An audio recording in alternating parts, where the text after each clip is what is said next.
Buenas tardes con todos. Vamos a iniciar el webinar correspondiente.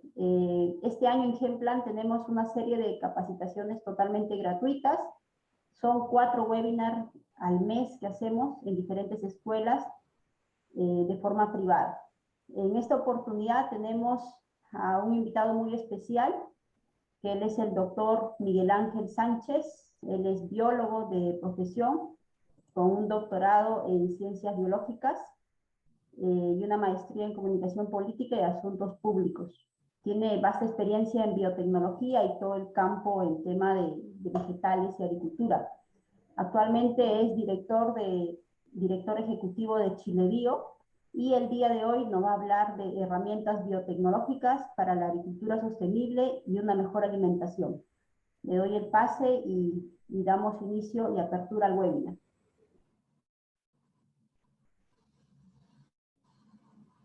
Vale, muchas gracias, Lirio, por la presentación. Buenas tardes a todos y a todas las que están participando de esta sesión. Antes de comenzar, quería solo hacer una pregunta a Lirio, que es ¿a qué hora tenemos que terminar? Bien, el webinar está agendado a un promedio de tiempo de 1 hora y luego una ronda de preguntas con todos, que será hasta 20 minutos máximo. Dale. Muchas gracias. Entonces voy a compartir pantalla y comenzamos. Entonces, bueno, de lo que vamos a conversar hoy día va a ser de biotecnología y mejoramiento genético para el desarrollo de una agricultura más sostenible. Para hablar de biotecnología y mejoramiento genético, tenemos primero que todo que entender y conocer cuáles son los desafíos que hoy día tiene la agricultura. Para nadie es desconocido que a nivel global la población está aumentando constantemente, y si aumenta la población, obviamente hay que producir más alimentos para esa población. El primer problema es que, aparte de tener que producir más, hoy en día tenemos una menor disponibilidad de suelos para producir esos alimentos. ¿Por qué? Porque el ser humano ha ido cambiando el uso del suelo, tenemos muchos sitios que antes eran agrícolas que hoy día son urbanos, hoy día son recreacionales, que tienen otro tipo de usos. Entonces tenemos que producir más con menos tierra. A su vez, un gran desafío que tiene la agricultura en todas partes del mundo es que hay que ser más amigable con el medio ambiente. Y a su vez reducir la deforestación y reducir el impacto significativo que el ser humano ha ido generando en los ecosistemas, producto de las distintas prácticas agrícolas en la historia de la agricultura. Por su parte, cuando realizamos agricultura, tenemos que saber que al menos el 30% de lo que se intenta producir en el campo se pierde. ¿Qué significa esto? Significa que en promedio, en algunas partes se pierde más, en otras se pierde un poquito menos, pero en promedio, 1/3 de lo que estamos tratando de producir lo estamos perdiendo. Eso significa que estamos siendo muy poco eficientes con los recursos que estamos destinando a la producción de alimentos. Estos cultivos se pierden por causa de las plagas, las malezas, enfermedades y, por supuesto, por los desafíos climáticos. A su vez, cuando los alimentos logran ser producidos y salen del campo, pasan por la cadena de valor y llegan a nuestras casas, llegan a nuestras cocinas, se ha estimado que el 40% de eso se bota a la basura. Es decir, tenemos un desperdicio de alimentos considerable, y eso es debido principalmente a los hábitos de consumo que tiene el ser humano, en el cual muchas veces compra más de lo que necesita, en el que acumula en el tiempo y los productos no tienen una vida media muy larga, entonces empiezan a podrir, oxidar, a perder sus características, y con lo cual terminan en la basura. A su vez, tenemos que incrementar el contenido nutricional de los alimentos, y algo que muchas veces a la gente se le olvida: tenemos que asegurar el bienestar de los agricultores. La idea es que los agricultores cada vez tengan mayor conocimiento, mayor acceso a las tecnologías, mayor acceso a productos innovadores, con el fin de que se desarrollen, de que puedan utilizar tecnología que les traiga beneficios para su calidad de vida, tanto de ellos como de sus familias, ¿sí? Y eso es muy relevante. Entonces, todos estos desafíos se enmarcan en un concepto de que hoy día queremos avanzar hacia una agricultura más sostenible, ¿sí? Pero haciendo frente a estos desafíos. Si no somos capaces de vencer estos desafíos o estos problemas que se nos aparecen en el camino, no vamos a ser capaces de llegar a una agricultura más sostenible. Por ejemplo, y hablo en el caso de Chile, de donde vengo y que estamos sufriendo las consecuencias del cambio climático, hoy día aquí en nuestro país estamos sufriendo déficit de agua, tenemos merma en los rendimientos de cultivo, cambio en las condiciones físico-químicas y biológicas de los suelos, mayor abundancia de algunas plagas y enfermedades, y eso todo implica en el cambio en la calidad nutricional de los alimentos.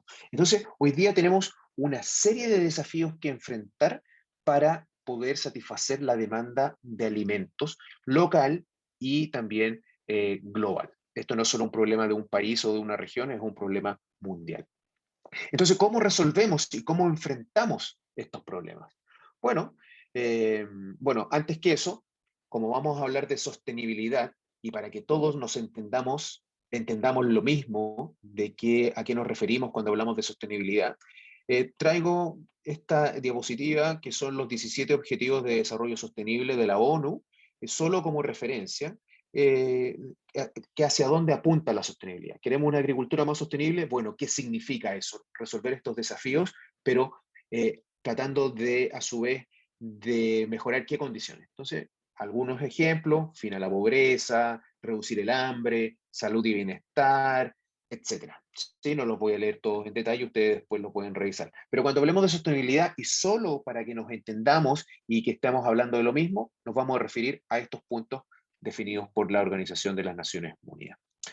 Entonces yo les decía, bueno, ¿cómo resolvemos estos problemas que tenemos en la agricultura y cómo avanzamos hacia la sostenibilidad? Bueno, hay distintos enfoques y distintas herramientas. De partida,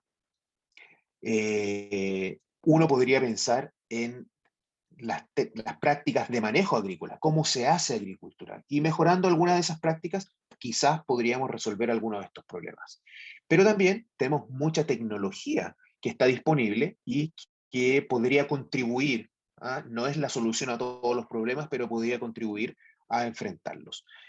Dentro de las distintas tecnologías disponibles aparece la biotecnología y como un gran concepto, y la biotecnología nos ofrece una serie de herramientas distintas que nos podrían ayudar.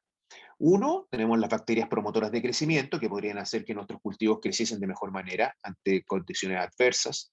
Dos, tenemos los bioestimulantes que también podrían ayudarnos a que nuestras plantas se adapten de mejor manera a distintas condiciones. Y tres, de manera muy general, tenemos el mejoramiento genético vegetal. ¿Qué vamos a entender por mejoramiento genético vegetal para efectos de esta presentación? Como el desarrollo de variedades vegetales nuevas, adaptadas a alguna condición que a nosotros nos interesa. En términos simples, cuando hablemos de mejoramiento genético vegetal, estamos hablando de obtener variedades nuevas adaptadas a nuestros desafíos, ¿sí? Y ahí hay una serie de herramientas que vamos a revisar. Están los organismos genéticamente modificados, la edición de genomas, la selección asistida por marcadores moleculares, etc. Todo esto apunta a resolver los desafíos que tiene la agricultura y avanzar hacia la sostenibilidad. Entrando de lleno en el mejoramiento genético vegetal, y que lo definimos como la obtención de nuevas variedades vegetales, existen decenas de distintas herramientas de mejoramiento genético. Para efectos didácticos, yo en esta diapositiva agrupo algunas herramientas, no todas, en dos grandes grupos: las técnicas tradicionales de mejoramiento genético y las técnicas biotecnológicas, que ustedes pueden ver ahí. Entonces, el primer concepto es que existen muchas herramientas para hacer mejoramiento genético vegetal, para obtener nuevas variedades. Algunas se conocen como tradicionales porque el ser humano las ha utilizado desde hace mucho tiempo, desde hace casi 100 años que se vienen utilizando estas técnicas, las tradicionales, para obtener nuevas variedades, y las técnicas biotecnológicas, por su parte, han arremetido con gran fuerza en los últimos 30 a 40 años, porque han permitido la obtención de estas variedades de una manera más eficiente y de una manera más precisa, que la vamos a ver en detalle un poquito más adelante. Quiero que vean que cuando hablamos de técnicas biotecnológicas, existen muchas herramientas distintas, a su vez. Y hay algunas de estas herramientas que se basan en la ingeniería genética. Si hacemos doble clic en la ingeniería genética, se nos van a desplegar una serie de otras herramientas que aparecen ahí en esta diapositiva. Pero de nuevo, de una manera tosca y grosera, diría yo, agrupé en dos grandes grupos nuevamente estas técnicas de ingeniería genética. Y por un lado están los organismos genéticamente modificados, u OGMs, y las técnicas de edición de genes. Para cada uno de estos grupos existen muchas técnicas distintas. Los productos que son más conocidos, para bien o para mal, que son más amados y más odiados, son los transgénicos. Pero los transgénicos son solamente una herramienta más dentro de muchas otras herramientas que nos ofrece la biotecnología para resolver los problemas que tenemos en la agricultura. Si ustedes se fijan también, los transgénicos son organismos genéticamente modificados, según esta diapositiva, pero no todos los organismos genéticamente modificados son transgénicos. Tenemos RNAs de interferencia, cisgénicos, intragénicos, etc. ¿Sí? Todas estas herramientas de mejoramiento genético vegetal, tanto las biotecnológicas como las tradicionales, todas tienen el mismo objetivo. Ese objetivo es generar variabilidad genética. Las características de un individuo van a depender de su genotipo, de sus genes, ¿sí? Entonces, si nosotros generamos variabilidad en la información genética, podemos buscar luego aquellos individuos que, producto de esa variabilidad, logren adaptarse a las condiciones o desafíos que andamos buscando. Entonces, tanto las técnicas tradicionales como las biotecnológicas buscan el mismo fin, generar variabilidad. Y algo importante también es que todas las variedades de interés agrícola que hoy día se producen prácticamente en todo el mundo han sido desarrolladas por el ser humano. No han estado en el planeta desde que se originó sino que es el ser humano que a partir de ancestros vegetales fue desarrollando cada vez variedades distintas, adaptadas a los distintos desafíos que tiene la agricultura y hoy en día también a las preferencias de los consumidores. ¿Sí? ¿Por qué las técnicas biotecnológicas han arremetido con gran fuerza en el último tiempo? Bueno, porque todas sus herramientas, las de edición de genes, los transgénicos, los organismos genéticamente modificados, todas en general, permiten obtener la variabilidad genética que estamos hablando, pero cuando la comparamos con las técnicas tradicionales de mejoramiento genético, se obtiene la variabilidad de manera precisa, ¿sí? Sin azar de por medio. O sea, cuando uno se propone obtener una característica X, va y con una precisión puede obtenerla. No vamos a afectar otras características con las herramientas biotecnológicas, a diferencia de las técnicas tradicionales, donde puede haber variabilidad simultánea en muchas características al mismo tiempo. Vamos a tener certeza de los cambios genéticos que ocurren, a diferencia de las técnicas tradicionales. Los tiempos para obtener una nueva variedad se reducen considerablemente y los costos para la obtención de estas nuevas variedades también se reducen considerablemente. Y por eso, hoy día, para los breeders o los mejoradores genéticos, las herramientas biotecnológicas se han vuelto tan atractivas.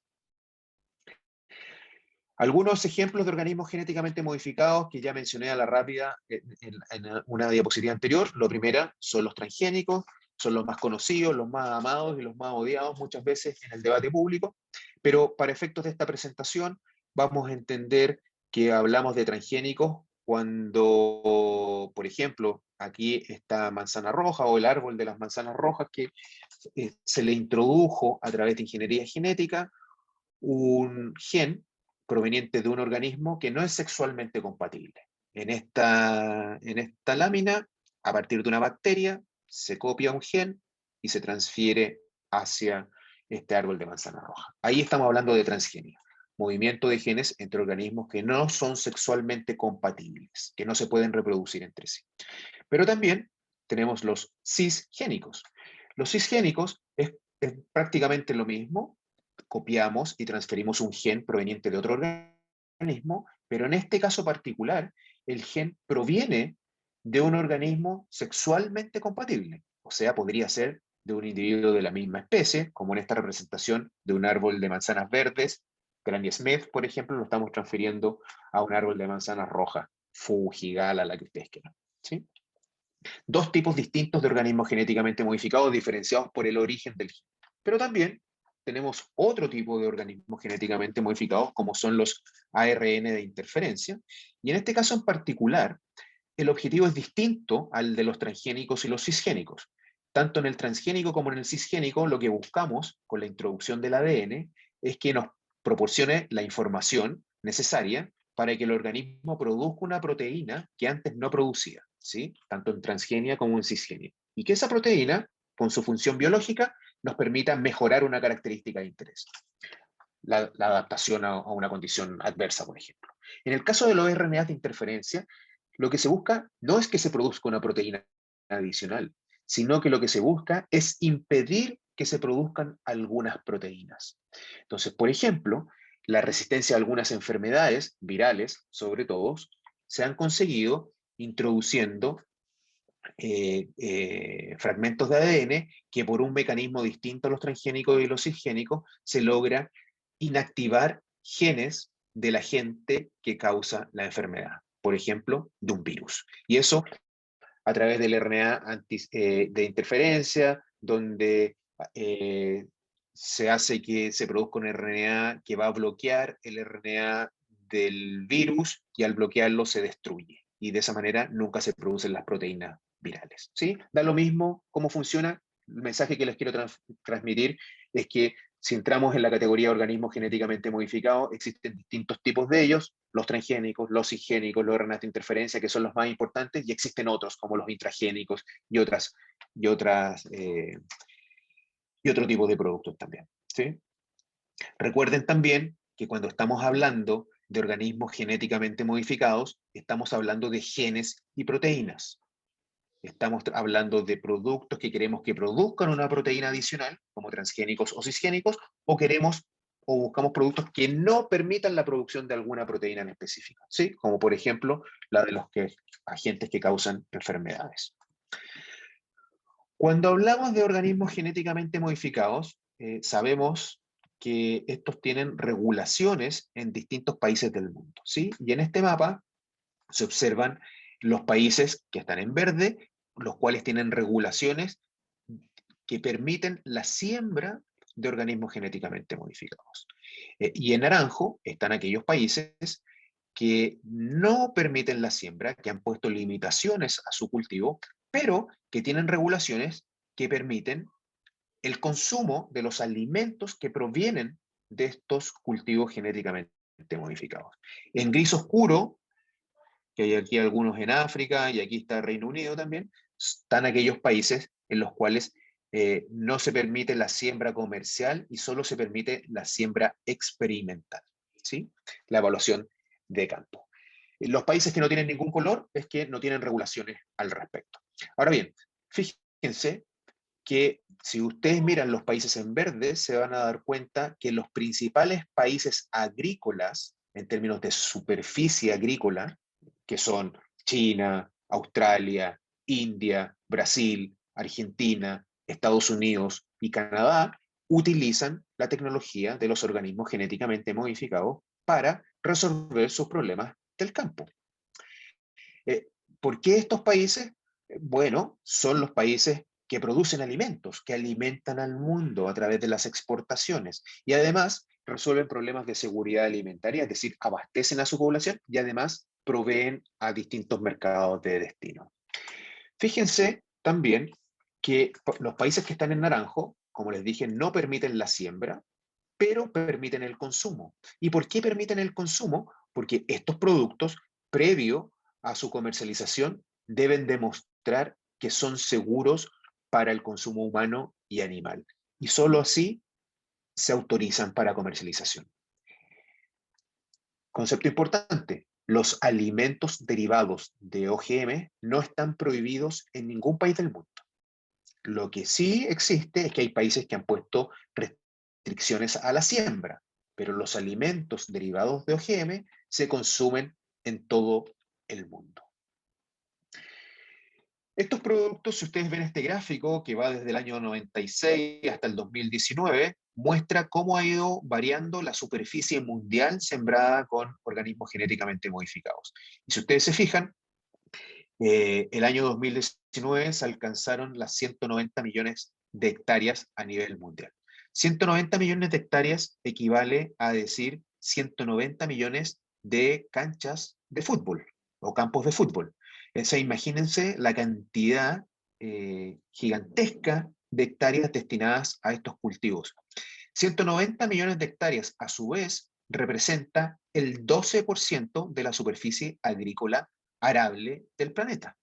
Es decir, el 12% de las tierras arables hoy está con cultivos derivados de la biotecnología. Y es interesante ver también cómo todos los años la superficie agrícola mundial sigue creciendo, producto de que los agricultores en distintas partes del mundo piden a sus gobiernos que les permitan utilizar estos cultivos porque son una herramienta que les ha permitido resolver los desafíos que tienen en el campo. Producir más, con menos insumos, de manera más amigable con el medio ambiente, reduciendo sobre todo las pérdidas que se generan en el campo por pestes, plagas, malezas, desafíos climáticos, etc. Y como les decía yo anteriormente, todo OGM que se vaya a comercializar debe pasar primero por una etapa obligatoria en cada país que tiene regulaciones sobre el tema, en el cual se demuestren que estos productos son seguros. Esta etapa se conoce como la evaluación de riesgos y tenemos que descartar riesgos a la biodiversidad, tenemos que descartar riesgos para la salud y en algunos países incluso se evalúan riesgos económicos. Cuando un cultivo genéticamente modificado demuestra su seguridad, recién ahí es autorizado en el país donde se está haciendo el proceso de autorización. Aquí viene otro concepto importante.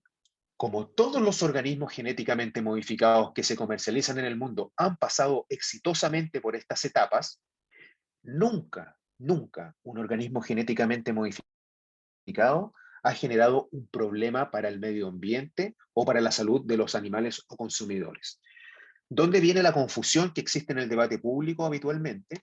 En que productos que han estado en etapa de investigación o de desarrollo, que aún no llegan a esta etapa de evaluación de riesgo, sí han presentado en algunos estudios científicos, han presentado algún efecto adverso. Los productos, al observarse ese efecto, se han descontinuado, no se ha avanzado en su desarrollo. Sin embargo, algunos grupos de interés han tomado esa información, han tomado esos estudios de productos no comerciales y lo han extrapolado a que ese sería un problema generalizado de todos los productos genéticamente modificados. Pero eso no es correcto. Todos los productos pasan por estas evaluaciones de riesgo en todos los países donde esto se comercializa. Y para que un organismo genéticamente modificado sea autorizado, tiene que demostrar que es tan seguro como su contraparte convencional.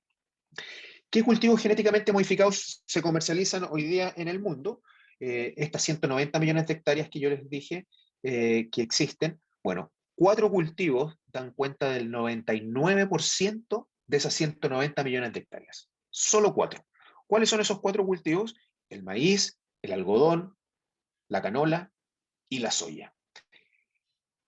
Esos son los 4 cultivos más importantes que se comercializan. Pero, ¿cuáles existen? ¿Qué otros cultivos existen que se estén comercializando? Bueno, tenemos variedades de alfalfa, de remolacha azucarera, caña de azúcar, papaya, cártamo, una variedad de papa, una variedad de berenjena, un zapallo italiano, una variedad de manzana y una variedad de piña. Pero como ustedes ven ahí en la lámina, en hectareajes considerablemente menores a los 4 principales. ¿Sí? Y aquí de nuevo un concepto importante. Todo lo que no esté en esta lámina, en términos prácticos, no existe de manera comercial. Ustedes podrán leer sobre trigo, arroz, avena, cebada u otros cultivos genéticamente modificados, pero son productos que están en etapa de investigación y desarrollo, productos que han sido autorizados pero que aún no se, que aún no se comercializan, o productos que fueron autorizados y que nunca se comercializaron, ¿sí? Esto es lo que hoy día existe y lo que se comercializa. No hay tomate transgénico. Si ustedes se meten a Google y buscan transgénico u OGM, van a encontrarse con solo imágenes de tomates prácticamente, y la verdad es que no existe tomate genéticamente modificado de manera comercial en ninguna parte del mundo. ¿Qué características se le han mejorado a estos cultivos? Bueno, yo les dije cuáles eran los desafíos de la agricultura, entonces las características que se ha trabajado van en esa dirección. ¿Cómo resolvemos esos problemas? La primera característica de interés que se ha abordado ha sido la resistencia a insectos plagas, ¿sí? No voy a entrar en el detalle de nada de esto, pero quiero que sepan que existen cultivos de algodón, de maíz, de berenjena, de soya, que se han desarrollado para reducir las pérdidas en el campo producto de los insectos plaga. Fíjense en esta foto del campo de algodón, donde ustedes ven a la izquierda un campo de algodón transgénico, genéticamente modificado, que tiene un gen adicional proveniente de una bacteria, que produce una proteína que otorga una resistencia al ataque de este gusano rosado. En este mismo campo, aquí no hay reja, no hay muralla, no hay ninguna separación, simplemente está sembrado el algodón no genéticamente modificado, y fíjense cómo el gusano se da un festín y se lo comió todo. A estos campos no se le aplicó insecticida, es solo el efecto de la proteína. Recuerden, estamos hablando de genes y proteínas, es solo el efecto de la proteína para que el cultivo pueda resistir. Lo mismo para el caso de los maíces, para el caso de las berenjenas, la soya, etc. Existen muchos genes distintos que permiten resistir a distintos insectos plaga, ¿sí? Pero estos genes son muy específicos, actúan solo sobre cierto grupo de insectos. Entonces, por ejemplo, hay cultivos que solo resisten el ataque de algunos insectos lepidópteros, otros que resisten el ataque solo de algunos insectos coleópteros, y no afectan a otros insectos, no afectan a los animales y no afectan a los humanos. Hoy día tenemos más de 40 años de investigación sobre estos cultivos, donde se ha visto que se reducen considerablemente las pérdidas, aumentan los rendimientos y son seguros para el medio ambiente, los animales y los consumidores. Otro tipo de mejora que se ha hecho es la resistencia a enfermedades. Aquí les muestro la papaya, que se produce en Hawái, y el zapallo italiano, que se produce en Estados Unidos. Zapallo italiano, zucchini, squash, como lo conozcan en los países de ustedes. Y en este caso, estos cultivos son genéticamente modificados, obtenidos por la técnica de RNA de interferencia, ¿sí? Es decir, se busca impedir que el virus que los ataca se pueda replicar, y se inhibe un gen, se apaga, se silencia, se inactiva un gen viral que permite que inactivemos su replicación. Otro tipo de cultivos que se comercializan son los cultivos tolerantes a herbicidas. El objetivo es reducir nuevamente las pérdidas causadas esta vez por la competencia que hay por los nutrientes del suelo con las malezas, ¿sí? Hoy día existen cultivos de alfalfa, remolacha, algodón, soya, canola y maíz que se han mejorado por esta condición. Además de hacer un control eficiente de las malezas, al mismo tiempo estamos reduciendo la cantidad de herbicidas distintos que tienen que aplicarse para controlar las malezas. Por ejemplo, en el caso de la remolacha azucarera, se necesitan cerca de 5, dependiendo de la zona, 5 o 6 herbicidas distintos para controlar los distintos tipos de malezas, y cada uno de esos herbicidas se utiliza en 2 aplicaciones. Es decir, que si tenemos 5 herbicidas distintos, por 2 estamos haciendo 10 aplicaciones. La variedad biotecnológica necesita solamente 2 aplicaciones, pero de un solo herbicida. Y de esa manera estamos bajando de 10 aplicaciones a 2. Y estos cultivos han contribuido a reducir la cantidad de herbicidas que se utilizan en la agricultura. Y eso aplica para todos los cultivos. Y ahora tenemos otros cultivos que han sido mejorados para otras características no agrícolas. Por ejemplo, en Australia se desarrolló una canola o colza, como la conozcan en sus países, la cual se le introdujeron 7 genes. Y la idea es que estos genes produzcan las proteínas para que la canola nos permita producir ácido graso omega 3 y lo acumule. ¿Sí? El ácido graso omega 3, si ustedes van a un nutricionista, se los va a recomendar que consuman productos ricos en omega 3, etc. Esto está destinado para el consumo humano, pero también para el consumo animal. Y en el caso del consumo animal, el objetivo es la industria de los peces. ¿Sí? Por ejemplo, aquí en Chile, la industria del salmón, que es muy relevante.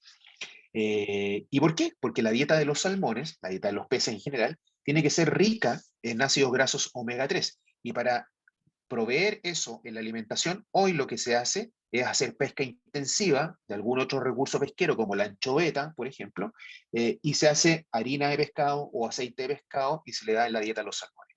Pues bien, eso tiene un impacto ambiental, pesca intensiva, etc. 1 hectárea de esta canola, solo 1 hectárea, nos permite evitar 10 toneladas de pescados capturados por pesca intensiva. Imagínense el impacto ambiental positivo que eso conlleva. ¿Sí? Entonces aquí tienen un ejemplo de un cultivo que fue desarrollado con otro objetivo, no con un fin agrícola. También tenemos los casos de la manzana y de la papa, que yo les dije que existían y que se comercializaban, que en este caso, a través del RNA de interferencia, recuerden que aquí se busca inactivar, silenciar, impedir que se produzca alguna proteína específica, lo que se busca es evitar o demorar la oxidación y de esa manera aumentar la vida media de un producto y de esa manera reducir los desechos o desperdicios de alimentos. ¿Sí? Entonces, fíjense en la foto de las manzanas, son manzanas que están cortadas al mismo tiempo y luego de unas horas, fíjense cómo hay 2 manzanas que están oxidadas versus la otra que se van a oxidar igual, pero se van a oxidar en mucho mayor tiempo y eso permite que las manzanas tengan una mayor vida media y podamos tenerla por más tiempo. ¿Sí? Esas manzanas se comercializan hoy día en Canadá, incluso las venden cortadas, como aparece ahí en la foto a la derecha, y selladas al vacío, y el objetivo principal es la colación o alimento para los niños en el colegio. ¿Sí? Abajo, lo mismo, con papas, se han inactivado las principales proteínas que favorecen la oxidación, y las papas en su cadena de valor, cuando los sacos de papas se van trasladando de los camiones, etcétera, van sufriendo lesiones por producto de los golpes, y esos golpes se generan esas manchas negras u oscuras, también producto de la oxidación. Y cuando llegan al mercado, esas papas se tienen que botar a la basura porque no son compradas ni adquiridas por nadie. Imagínense si ustedes van a McDonald's y encuentran papas fritas negras, ustedes las devolverían. ¿Ah? Entonces, esas papas no se utilizan prácticamente en la alimentación. Y hoy día existe una variedad de papa desarrollada por una empresa americana que se llama Simplot, y esa empresa desarrolló esta papa. Esto se comercializa solo en Estados Unidos. También el año pasado, el 2021, se empezó la comercialización de una piña genéticamente modificada, y en este caso se utilizó transgenia y además RNAs de interferencia, o sea, se están apagando genes y además se están introduciendo genes para que produzcan otras proteínas, con el objetivo de que se acumule licopeno. El licopeno es una molécula natural que se acumula en los tomates, la sandía, el durazno, el pomelo, y que le da el color rojo, rosado, anaranjado a estos productos. ¿Sí? Por eso, como esta piña acumula este licopeno, se logra este color rosado. La gracia del licopeno es que es una molécula que captura radicales libres, y eso significa que tiene un poder antioxidante. Entonces, eso podría tener efectos positivos en la salud humana. Esto se produce en Costa Rica, pero se comercializa en Estados Unidos. Este es un ejemplo de un producto que aún no es comercial. Todo lo anterior yo les dije que era comercial, pero esto no es comercial, pero se lo muestro para que vean el potencial y el poder de la tecnología. En Argentina se desarrolló una variedad de trigo tolerante a la sequía. en los países acá del Cono Sur estamos pasando por periodos de sequía bastante severos y extremos. Y fíjense, una imagen habla más que 1000 palabras, pero fíjense que en la variedad de trigo se introdujo un gen proveniente del girasol, y ese gen, que es un factor de transcripción, da lo mismo para efecto de esta presentación, permite que en condiciones de sequía extrema, este trigo genéticamente modificado tenga rendimientos 20% superiores que la variedad convencional. Si ustedes fuesen agricultores, productores de trigo, pasando por una etapa de sequía, tienen que cuestionarse si es que un producto como este les sería útil o no para resolver sus problemas en el campo, en este caso la adaptación al cambio climático, y si les permite aumentar los niveles de producción para alimentar a la población. Esto se lo muestro como un ejemplo del poder de la tecnología. Este trigo está a puertas de comercializarse, ya fue autorizado en Argentina, está esperando autorizaciones en los mercados de destino, de donde exporta Argentina trigo, y una vez que las consiga va a empezar su comercialización. Sin embargo, ya en Argentina hay más de 50.000 hectáreas sembradas con este trigo a nivel de cultivo experimental. Y aquí un resumen de algunos cultivos desarrollados por instituciones públicas que han sido autorizados recientemente y van a empezar su comercialización dentro de muy poquito tiempo, ¿sí? Ya están autorizados, y como fueron recién autorizados, están en la etapa de multiplicación de semilla para ponerla a disposición de sus agricultores. Por ejemplo, en Filipinas se acaba de autorizar el arroz dorado, esto fue en el 2021, fue una colaboración entre universidades. El arroz dorado tiene un precursor de la vitamina A, que es el betacaroteno, y busca reducir la deficiencia de vitamina A en la dieta de algunos países asiáticos, sobre todo países muy pobres que basan su dieta en el arroz y que tienen déficit de esta vitamina.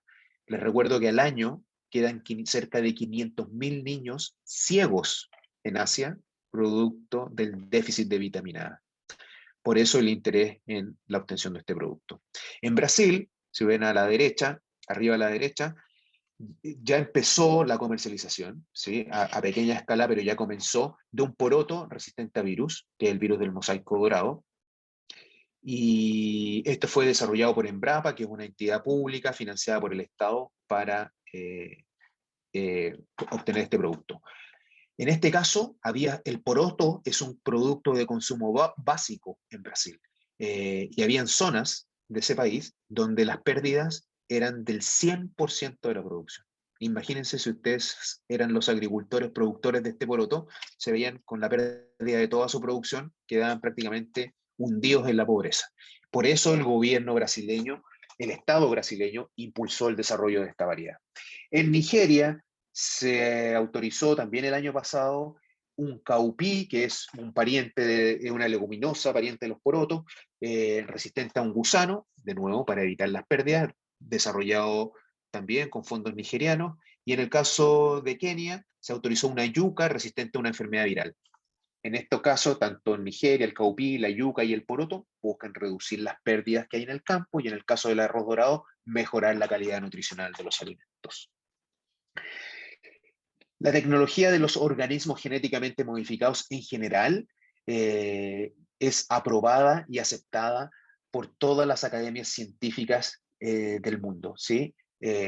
Hoy día existen más de 50 declaraciones oficiales, involucrando más de 270 organizaciones científicas que apoyan el uso de la tecnología por sus potencialidades, por sus beneficios, siempre y cuando se lleven a cabo estos análisis de riesgo que dijimos que eran necesarios para garantizar su seguridad, ¿sí?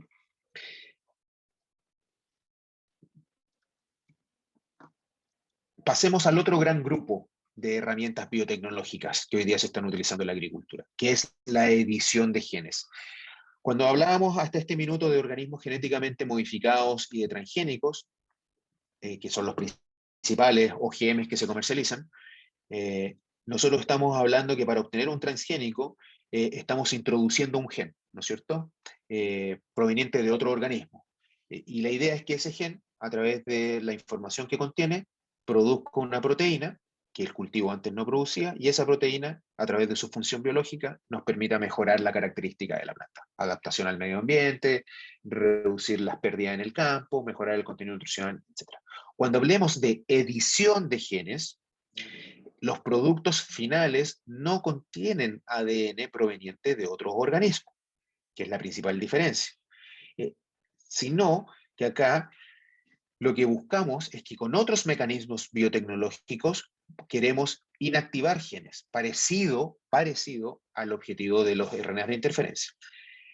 En este caso particular, nosotros podríamos modificar algún aminoácido específico a través de la edición de un nucleótido, es decir, como con una goma de borrar, borrásemos un nucleótido y lo cambiáramos por otro, o este objetivo de inactivar o silenciar genes. Recuerden que en las plantas producen muchas proteínas que favorecen la aparición de algunas enfermedades o que favorecen la atracción de insectos plagas. Entonces, si evitamos que esas proteínas específicas se produzcan, vamos a evitar la aparición de la enfermedad o que los insectos lleguen a atacar. Y de esa manera impedir la reducción, las pérdidas de alimentos. Existen muchas técnicas distintas para hacer edición de genes, ¿sí?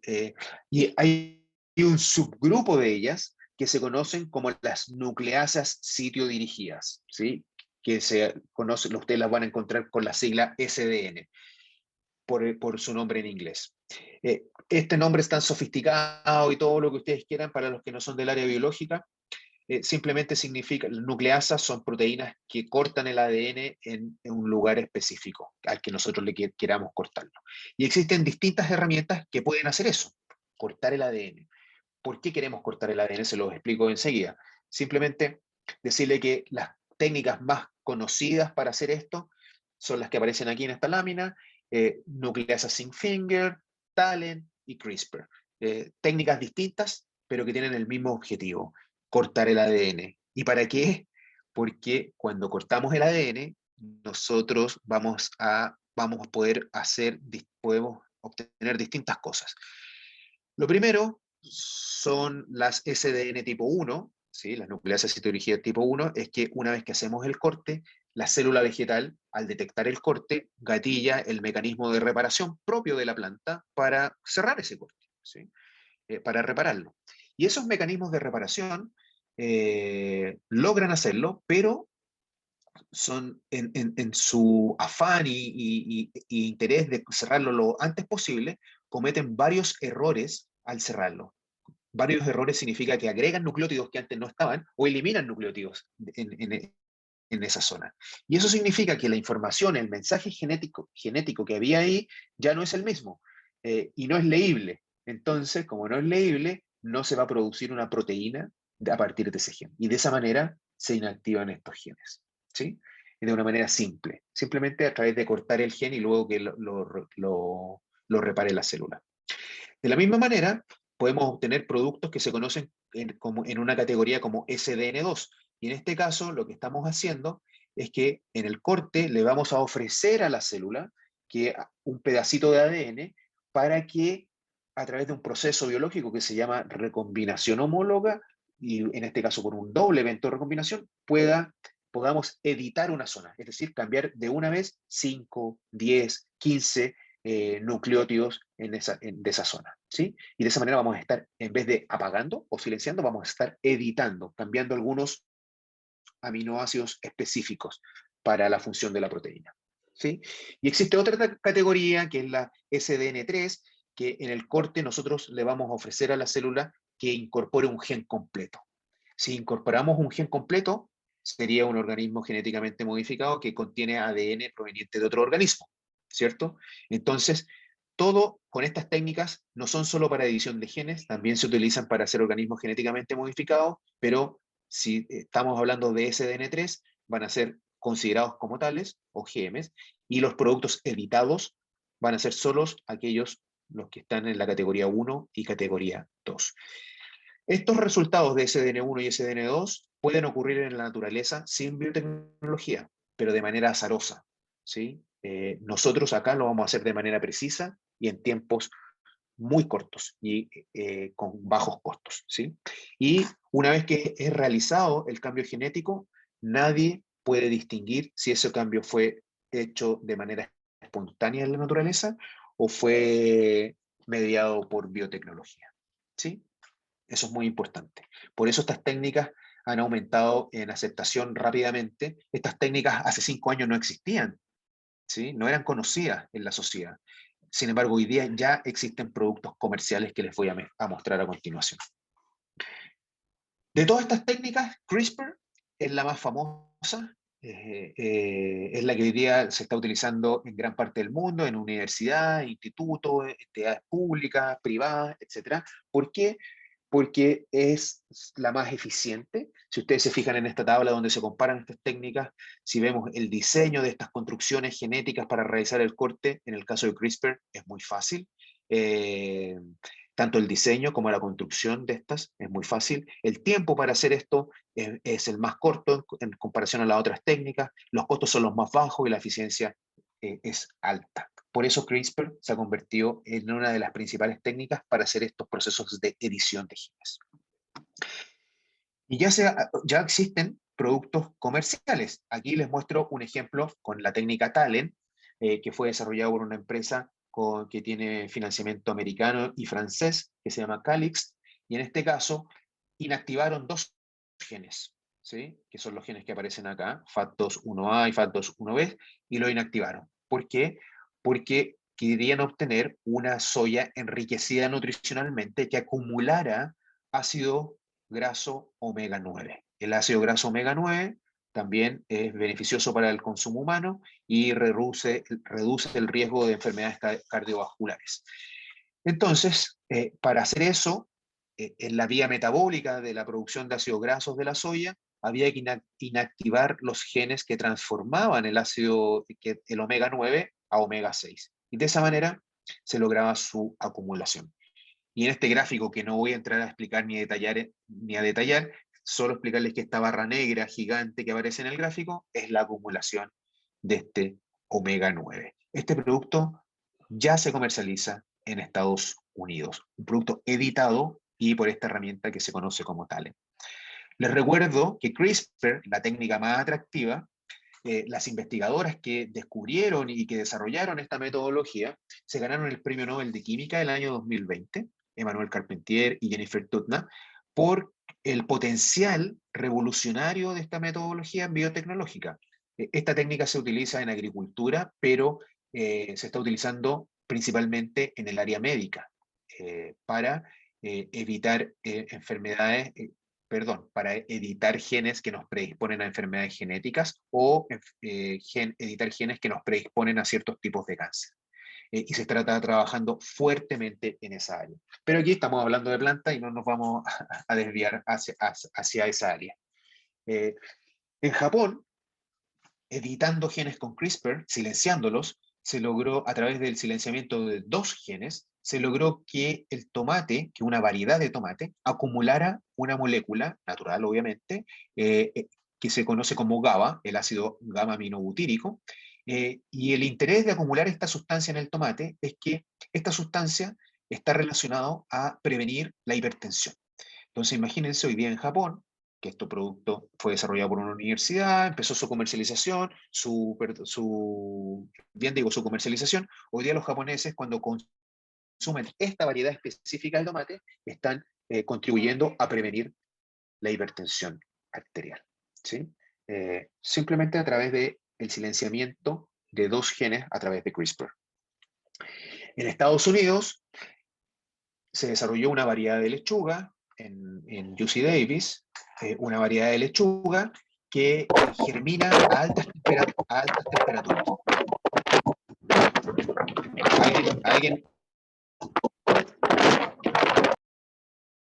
Alguien tiene encendido su micrófono y está haciendo ruido bastante molesto. Por favor, que lo apaguen. Como les decía, en Estados Unidos se desarrolló una lechuga que germina a altas temperaturas a través de CRISPR. Y fíjense en el gráfico de la izquierda, a 28 grados Celsius, tanto la lechuga convencional en rojo como la lechuga editada tienen 100% de germinación, pero a temperaturas altas, a 35 y a 37, las variedades convencionales dejan de germinar, germinación 0 a 37 grados, mientras que esta lechuga con un gen que se apagó, se inactivó, se silenció, puede germinar casi a tasas del 75%. ¿Cómo se logró esto? Inactivando, fíjense, un gen que produce una proteína que inhibe la germinación a altas temperaturas. Y de esa manera, hoy día, este producto aún no es comercial, pero ya está desarrollado. Podríamos resolver los problemas de los productores de lechuga en zonas que están sufriendo altas temperaturas. En España se trabajó en el desarrollo de una variedad de trigo apta para celíacos. El trigo produce gliadinas, que son proteínas, que son las que generan el efecto adverso en los celíacos. Pues bien, estos investigadores dijeron, tratemos de disminuir al máximo la cantidad de gliadinas, silenciando e inactivando los genes relacionados, y así obtener una variedad apta para celíacos.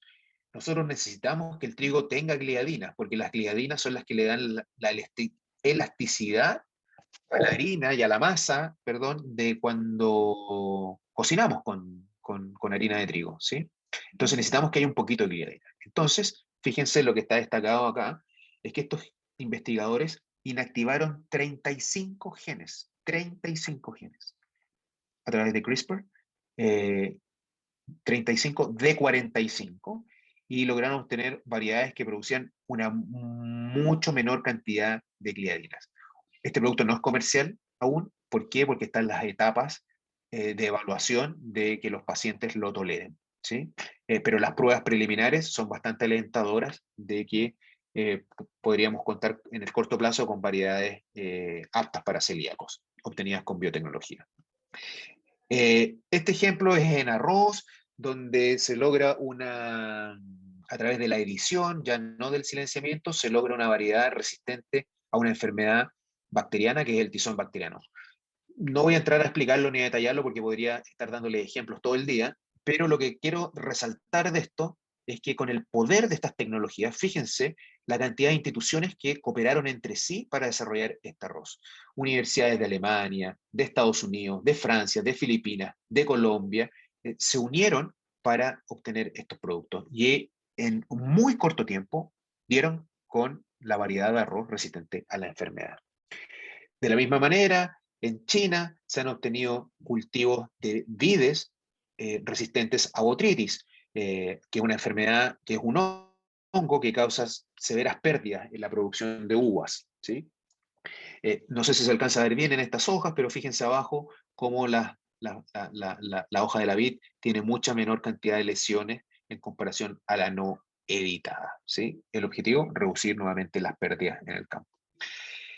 Y este es un ejemplo que me gusta mucho, que es en plátano, en bananas, porque una empresa británica fue capaz de recaudar cerca de 30 millones de dólares para empezar a desarrollar con CRISPR una variedad resistente a una enfermedad causada por un hongo.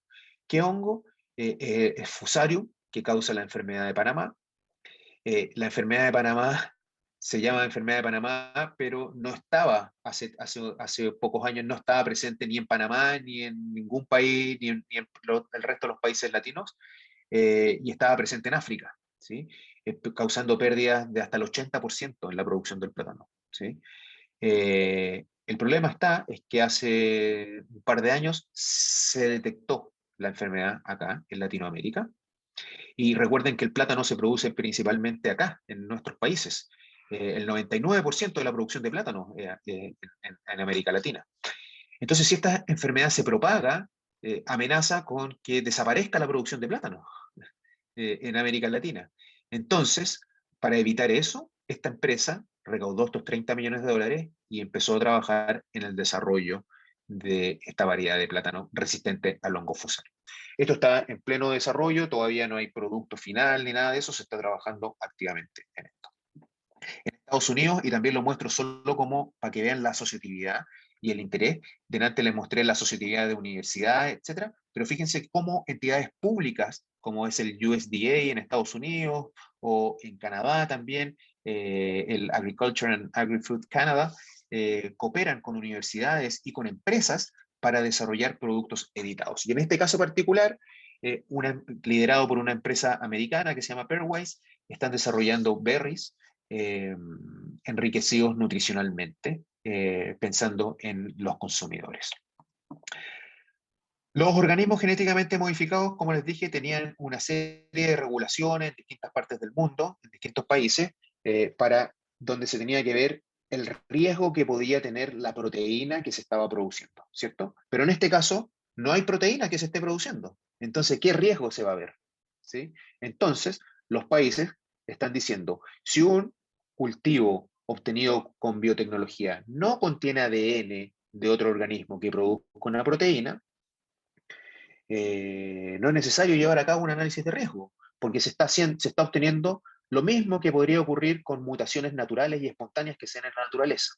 Y de esa manera se han ido implementando enfoques regulatorios donde se establece que los productos que no contengan ADN proveniente de otro organismo no van a ser considerados organismos genéticamente modificados y de esa manera se autoriza, se aprueba o se acepta la edición de genes, independiente de la técnica que se utilice, ¿sí? Ya tenemos varios países que han avanzado en esa línea, hay algunas diferencias en sus enfoques, pero básicamente para que ustedes sepan dónde hoy día se pueden producir estos cultivos, tenemos Japón, Australia, Israel, Nigeria, Argentina, Chile, Paraguay, Brasil, Colombia, Guatemala y Honduras, ¿sí? Estados Unidos y Canadá también, que son los países donde hoy día ya han implementado enfoques regulatorios favorables para estas metodologías. Obvio que los principales mercados de destino de las exportaciones agrícolas están en la Unión Europea y la Unión Europea hoy está en un proceso de evaluación y modificación de sus leyes porque la regulación de la Unión Europea establece que todo producto obtenido por biotecnología es un organismo genéticamente modificado. Y dentro de la Unión Europea, la Comisión Europea y distintas entidades revisaron esto y se dieron cuenta de que tenían que hacer una modificación, cambiarlo, y entraron en el proceso de ajuste y de aquí a uno o un par de años se espera que se adopte un enfoque similar al del resto de los países que ya han adoptado estas técnicas, ¿sí? Pero hoy en la Unión Europea no se pueden usar los productos editados porque siguen siendo considerados organismos genéticamente modificados. Y para terminar, quiero simplemente eh, hacer una reflexión junto a ustedes de que, bueno, todos ustedes saben que los organismos genéticamente modificados y los transgénicos son bastante odiados por muchos sectores de la población, algunos grupos de interés se oponen tenazmente a ellos, y bueno, quiero que reflexionen conmigo en por qué la gente se opone a los transgénicos, aunque la ciencia dice que son seguros, ¿sí? Todos los riesgos que siempre se dicen sobre los transgénicos también son riesgos de las plantas convencionales, son riesgos de las plantas comunes y corrientes. Entonces, ¿por qué la gente se opone a esto? Y bueno, tenemos que saber que hoy día, cuando uno va a las principales fuentes de información, como Internet, nos encontramos con mucha desinformación sobre los temas. Y aquí en imágenes ustedes pueden ver cómo tomates con jeringa, sandías cuadradas, niños zombies, etcétera. Y nada de esto tiene que ver con biotecnología. Nada de esto tiene que ver con los transgénicos. No existen tomates transgénicos. Para ser transgénicos no se necesitan jeringas. Las sandías cuadradas son cuadradas porque crecen adentro de una caja. No existen los zombies, etc. Entonces, eh, persona que quiere informarse se encuentra con este nivel de desinformación. Y aquí yo se los muestro en imágenes, pero imagínense los textos, las cosas que están escritas y que dicen. Y eso nos lleva a que tenemos que constantemente evaluar cuáles son las fuentes de información, donde nos estamos informando, pero también hay problemas porque, por ejemplo, dice Google no echa la culpa a nosotros, los usuarios, somos nosotros los que tenemos que saber qué es verdad y qué no es verdad, y también tenemos el problema de las redes sociales donde se diseminan mucha información falsa constantemente.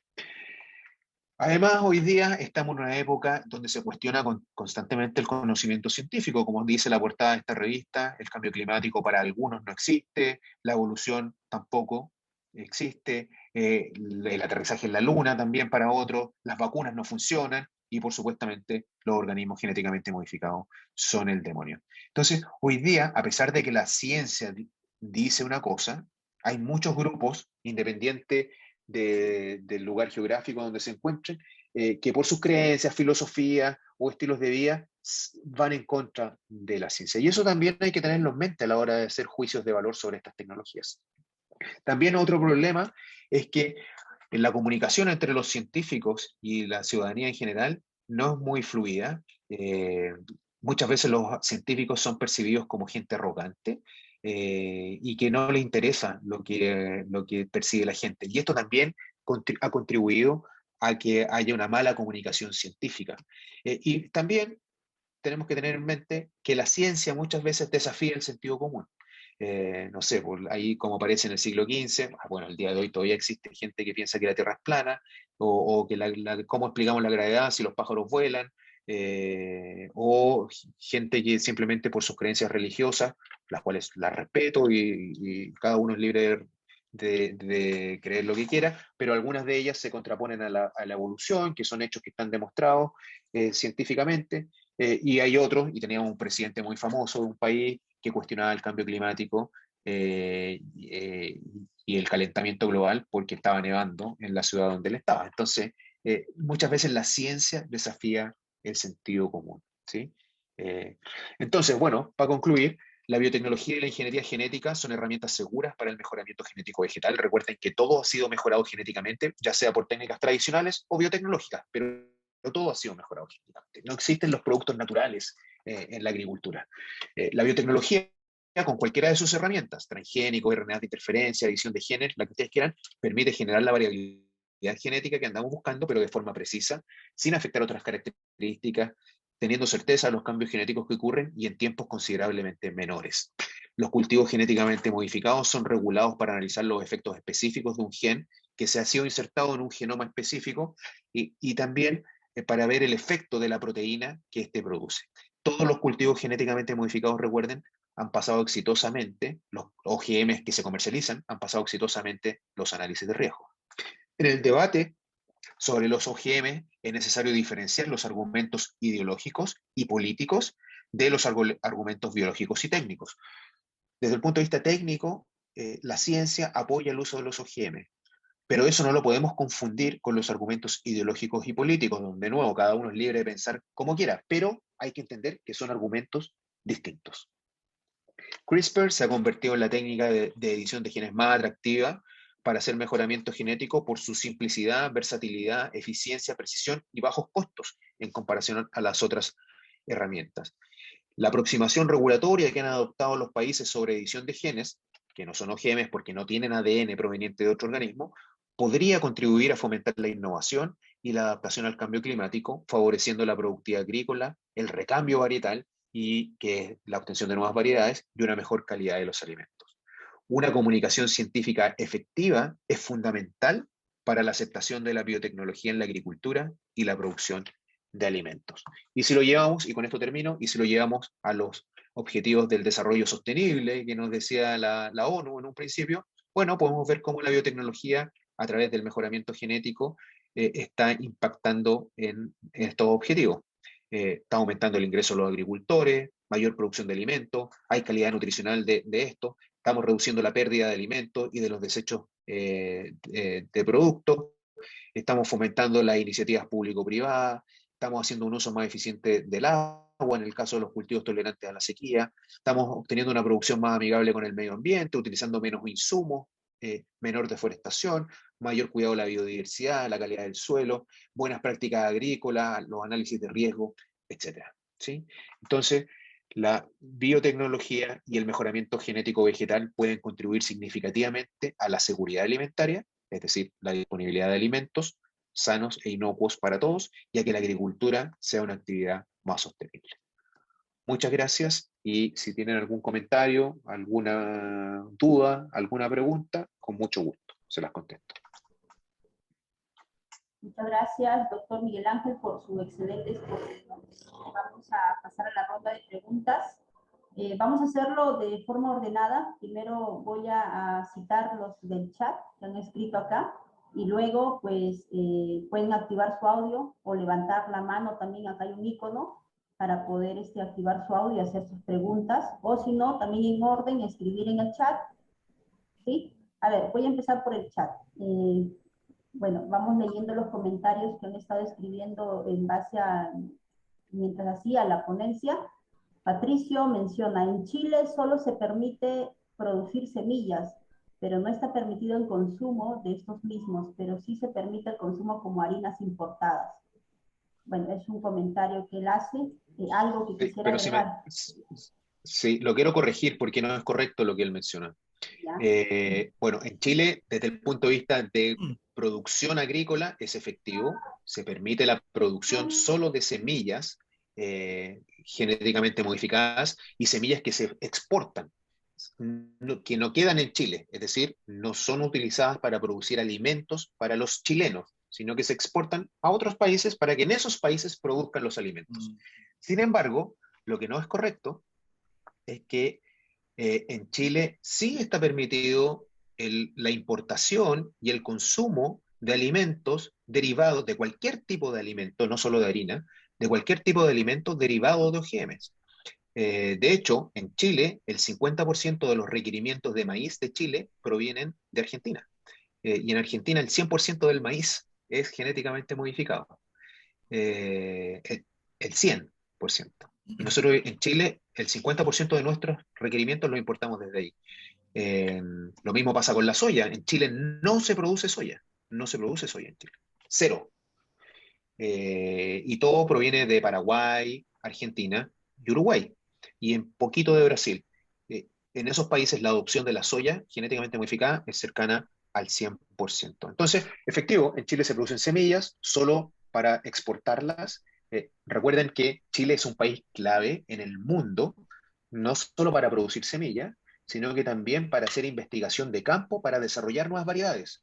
Y eso ha llevado a que hoy día todos los transgénicos, 100% de los transgénicos de maíz, soya y canola, las distintas variedades que existen, que se llaman técnicamente eventos y que hay cerca de 180, todos han pasado por Chile, ya sea para multiplicación de semilla o para investigación de campo. Es decir, que si Chile no existiese, por sus calidades, características geográficas y climáticas, muchos de los OGMs de maíz, soya y canola que hoy día se comercializan no existirían. Muchas gracias, doctor. Vamos a seguir con las preguntas. Adriana Castaño menciona, en Colombia el trigo HB4 ya tiene autorización para consumo humano y consumo animal. Si es comentario o una Sí, pregunta. yo desconozco si Colombia lo tiene autorizado o no. No conozco la regulación de todos los países. Lo que sí sé es que Argentina, ese trigo HB4 es el trigo tolerante a sequía que yo les mostré en la presentación. Eh, Argentina está esperando que sus principales mercados de destino de sus exportaciones de trigo, que son Brasil, Argelia, Chile y me falta un país más que lo olvidé, que esos 4 países autoricen el consumo de su trigo. Una vez que lo logre, eso se va a poner a producirlo. ¿Por qué es? Porque así evita problemas comerciales con sus exportaciones. Por eso está esperando esas autorizaciones. ¿Sí?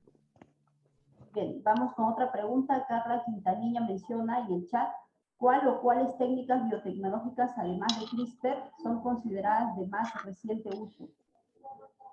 Bueno, en general, todas las técnicas que hoy día existe una categoría dentro de las herramientas de mejoramiento genético vegetal que se conoce como las NBTs, que vienen de una abreviación del inglés, que es New Breeding Techniques, las nuevas técnicas de mejoramiento genético. Dentro de esas NBTs hay muchas técnicas distintas, y bueno, está CRISPR. Con CRISPR se pueden hacer muchas cosas, no solo lo que yo les mostré, y los mecanismos moleculares. ¿Alguien tiene prendido creo que Pedro Miguel está con el Sí, micrófono estoy encendido haciendo un desactivando. ruido? Los mecanismos moleculares detrás de esto han ido cambiando considerablemente. Entonces, esto no es que se creó y no es como la calculadora, que se creó la calculadora y luego de 10 años la calculadora es la misma. Cuando hoy día decimos CRISPR está evolucionando todos los días desde el punto de vista tecnológico. Cuando hablamos de TALEN, cuando hablamos de zinc finger, cuando hablamos de meganucleasas, todas estas técnicas y herramientas están evolucionando y cambiando tecnológicamente constantemente. Entonces, son modernas, pero están teniendo una renovación completa en el qué se puede hacer y cómo lo hacen. Bien, pasamos a los audios. A ver, Luis Heredia ha levantado la mano. A ver si puede activar su audio, su micrófono, para hacer su consulta. Sí, buenas noches. Con todo gusto saludarte, Miguel. Luis Heredia desde Perú, ingeniero agrónomo de profesión, me imagino colega tuyo.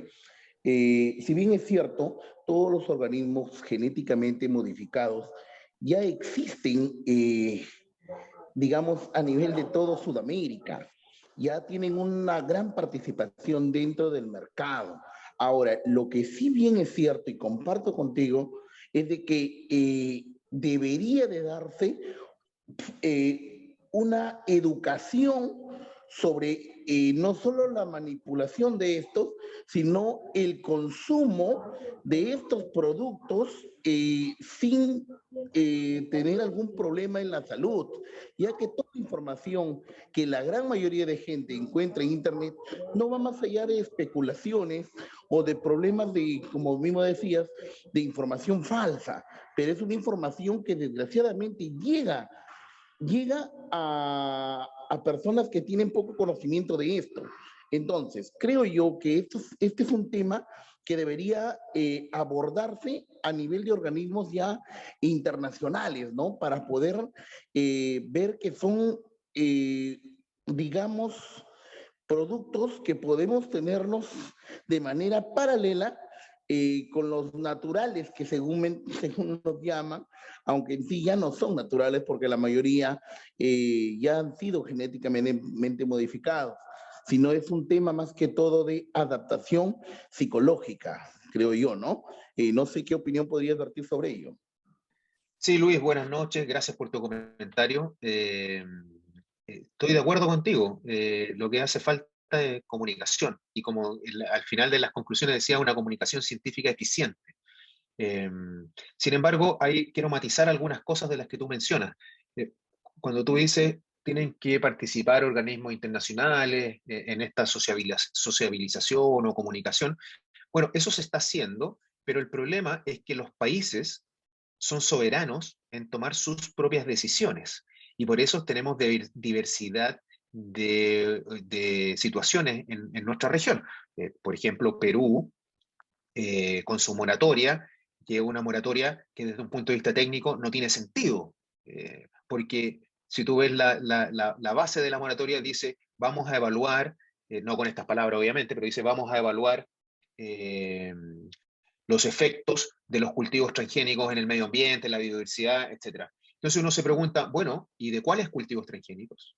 ¿Y sobre qué biodiversidad, sobre qué medio ambiente se van a evaluar si cada cultivo transgénico es distinto el uno del otro? Un cultivo transgénico de maíz que produce una proteína que le permite resistir un insecto es absolutamente distinto de otra variedad de maíz que posee un gen de tolerancia a un herbicida para controlar malezas y es absolutamente distinto de otro que produzca otro gen distinto de tolerancia a otro herbicida y de otro que produzca otro gen para resistir otro ataque de insectos.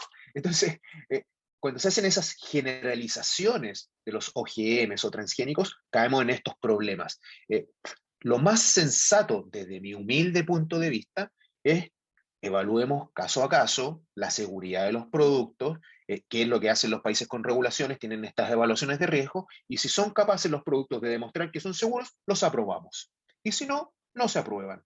Y eso es algo sensato, pero hoy día tenemos problemas tan grandes que resolver en la agricultura y nosotros solos nos estamos atando de manos y nos estamos quitando las herramientas para poder resolverlo.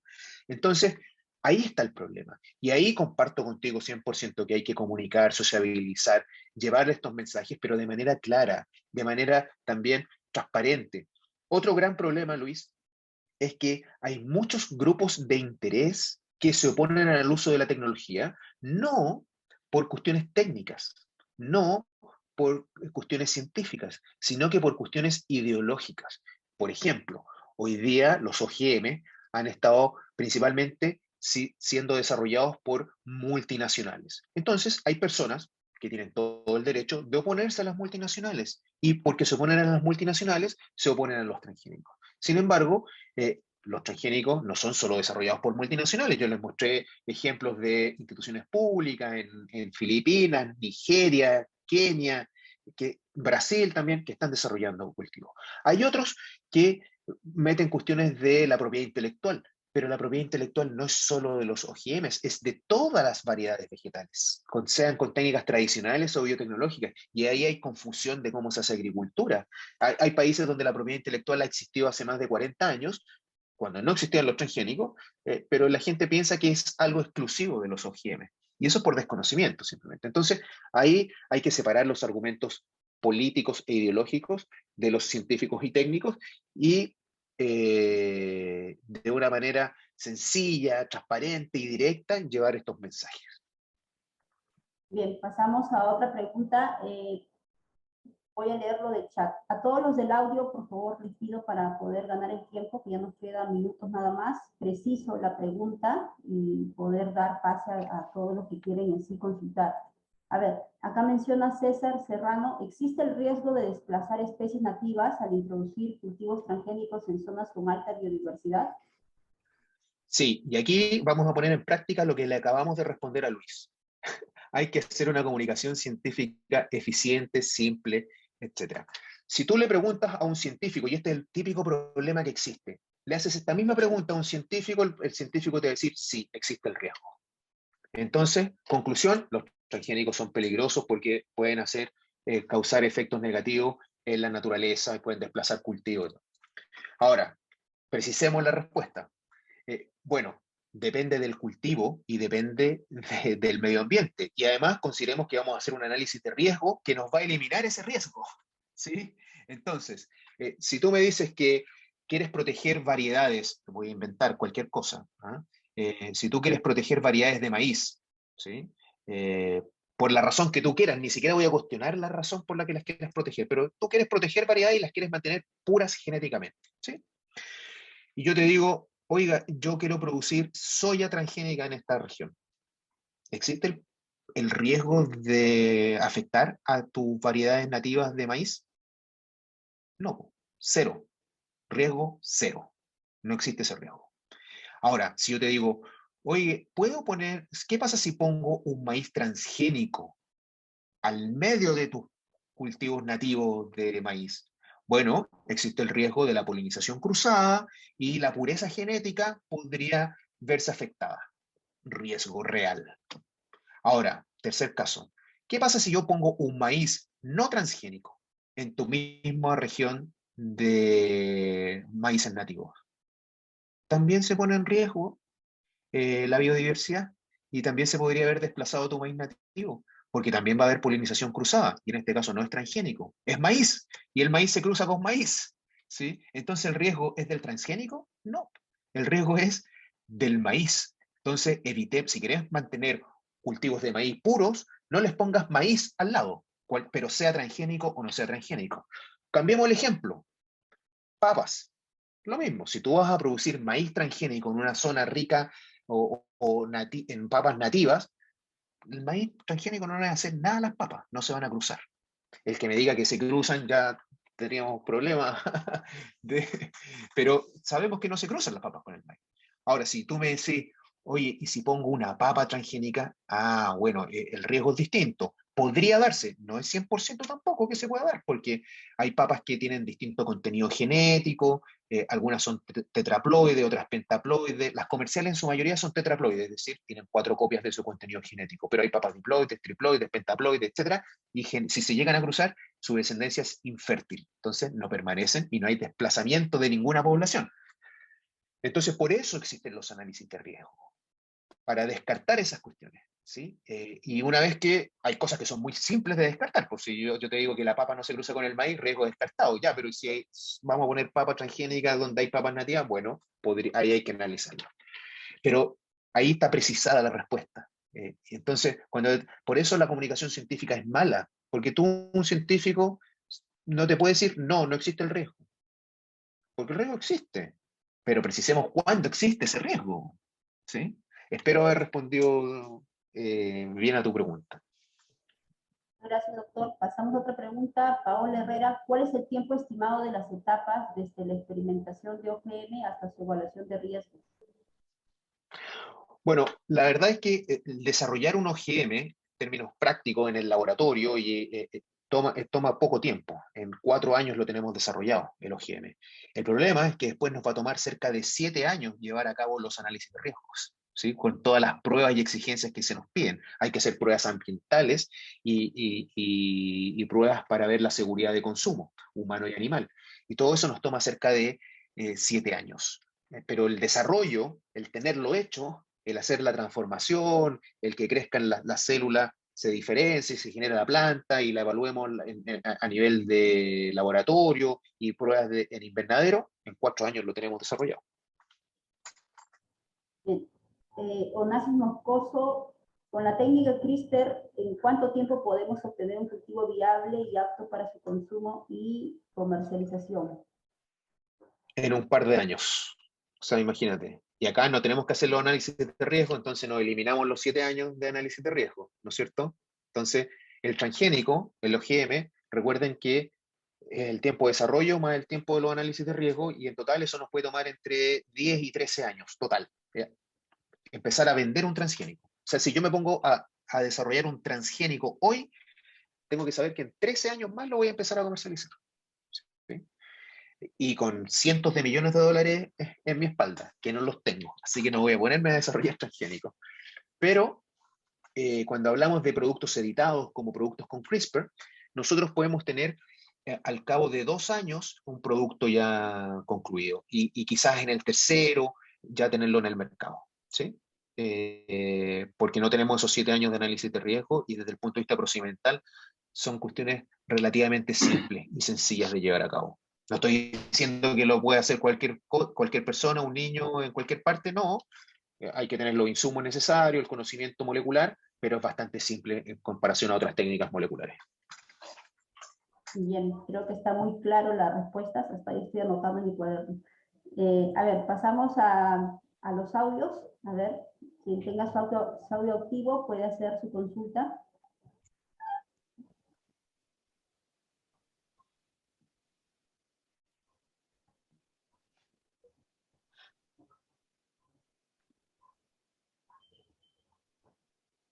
A ver, si no, puede levantar su mano con un icono, o si no, de frente activar su audio y hacer sus consultas para poder ya unos minutos dar por finalizado el webinar.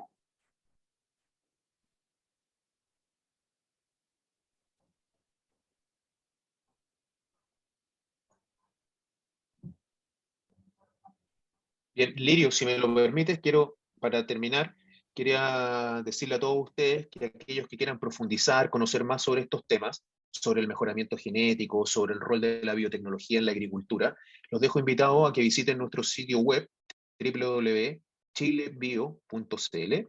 Los invito también a que participen activamente de nuestras distintas redes sociales, en Facebook, en Twitter, en Instagram, en YouTube, donde van a encontrar muchos materiales, pueden conversar, preguntar, responder. Tenemos una comunidad bastante activa sobre estos temas. Los invito a que nos sigan en LinkedIn también.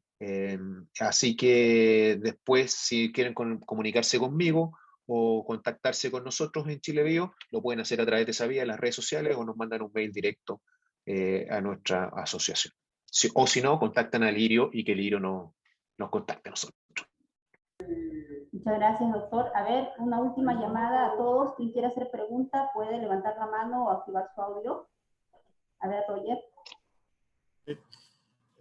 Doctor, solo quería agradecer, ¿verdad? Hasta casi 2 horas ha sido muy provechoso, ¿verdad? Casi 2 horas de aprendizaje. Les saludo aquí de Honduras, Centroamérica, y sí hemos tenido nosotros una experiencia buena en lo que es biotecnología. Hemos logrado sacar nuevas variedades en banano y hemos enviado a África, a lugares donde hay hambruna, y hemos logrado sacar variedades que se desarrollan muy bien en lugares áridos, ¿verdad? Y ha sido beneficioso allá en África y en muchos lugares. Me tocó enviar productos a Pakistán, a muchos lugares, ¿verdad? Y yo sé que la biotecnología es una de las mejores herramientas que tenemos, ¿verdad? Para lo que es producción de alimentos y sacar nuevas variedades resistentes a enfermedades, ¿verdad? A virus. Entonces, tenemos que seguir adelante y pensar en grande, hacer proyectos grandes. Yo sé que no es fácil, pero la idea es hacer algo grande, ¿verdad? Aquí en nuestro país. Muchas gracias. Dale, muchas gracias por tus palabras, Roger. Sí. Sí, Honduras en Centroamérica es un país de los que está más avanzado en temas de biotecnología, produce maíz genéticamente modificado, tiene ya esta regulación a favor de los productos editados también. Entonces, es de los que va más adelantado en la región. Centroamérica me refiero. Bien, Sí. una última pregunta. David Andrés, a ver, levantó la mano. Muy buena tarde y buena noche a todos los compañeros que están en llamada. Una pregunta, ingeniero. Yo soy de Guatemala, estudiante de la carrera de agronomía, y como estudiante en proceso, con un gran interés en el desarrollo genético, ¿qué camino debería de seguir para que yo un día estar y ser partícipe de todas estas actividades en el desarrollo de nuevas variedades resistentes y adaptables a los climas, a las enfermedades y a todas estas cuestiones que pueden llegar a afectar la alimentación humana en un futuro? ¿Qué camino me recomendaría usted que debería seguir? Más que el camino, el primer ingrediente, que creo que ya lo tienes, es la motivación, ¿sí? Entonces, primero, estar convencido que hay que avanzar por esta vía. Yo soy un convencido de que a través del mejoramiento genético y la biotecnología vamos a avanzar hacia una agricultura más sostenible, el cuidado del medio ambiente, etc. Eso es lo primero. Y después, bueno, depende de que busques los contactos indicados en el país donde tú quieras desarrollar tus estudios, primero que todo. Si lo vas a desarrollar en Guatemala, si te vas a ir a México, si te vas a ir a Estados Unidos, si vas a bajar acá a Sudamérica, o vaya a cruzar el mar y te vaya a ir a Europa. Eso ya es decisión tuya, pero tienes que buscar un lugar, creo yo, donde valoricen la biotecnología, ¿sí? Hay países donde puedes encontrar buenas instituciones donde enseñan estas cosas, pero en el país no se valoriza la biotecnología, ¿sí? Entonces, por ejemplo, en Europa hay buenas instituciones para aprender muchísimo, muchísimo, una calidad profesional gigantesca, pero en esos países no se valora la biotecnología, ¿sí? Yo creo que en los países que se valora, tú puedes ver los productos que vas a estar tú desarrollando, vas a estar tú evaluando, vas a poder ver finalmente cómo contribuyen a mejorar la agricultura y el medio ambiente. En otros países tú puedes, solo para tener conocimiento, desarrollar algún producto, pero va a quedar ahí, en conocimiento. No va a estar llegando a los agricultores, que es lo que un agrónomo me imagina que lo que quiere hacer es ayudar a los agricultores y en la producción de alimentos. Entonces, desde mi humilde punto de vista, a lo mejor si le preguntas a Roger te dice otra respuesta, pero, pero yo desde mi humilde punto de vista sugiero eso. Define bien primero qué es lo que quieres desarrollar, por qué lado te quieres ir, busca una buena institución que puede estar en cualquier parte del mundo, puede estar en Guatemala o en otro país, pero en un país que se valore la biotecnología para que tus productos finalmente salgan a los mercados. Y después, si quieres, pues hay que tener la motivación, uno empezar a emprender y desarrollar una empresa, por ejemplo, en que se desarrollen productos mejorados con biotecnología. Pero eso ya a mucho más largo aliento. Bien, muchas gracias, doctor. Bueno, ya creo que es bastante tiempo. Agradecida de aceptar la invitación y dar esta ponencia en Bienplan. A todos los participantes, espero que toda esta capacitación y esta enorme cátedra haya quedado pues bastante asimilado al conocimiento. Igual, como dice el doctor, les invitamos a seguir a Chile Bio, es una página muy referente, creo yo, a nivel mundial y tiene mucha base en biotecnología y diferentes herramientas. Tenemos una entrevista que le hicimos al doctor Miguel Ángel en privado, ya va a salir la publicación por el canal de YouTube de Bienplan en diferentes temas, así es que les invitamos a todos también que puedan estar al pendiente de ello. Doy por finalizado el webinar Muchas gracias a todos y nos vemos en la siguiente capacitación que ya se va a anunciar en las redes sociales, que viene otro experto a nivel mundial para otro webinar y otro tema de estas ciencias. Buenas noches. Chao, buenas noches. Buenas noches. Muchas gracias. Muchísimas gracias. Muy buena noche.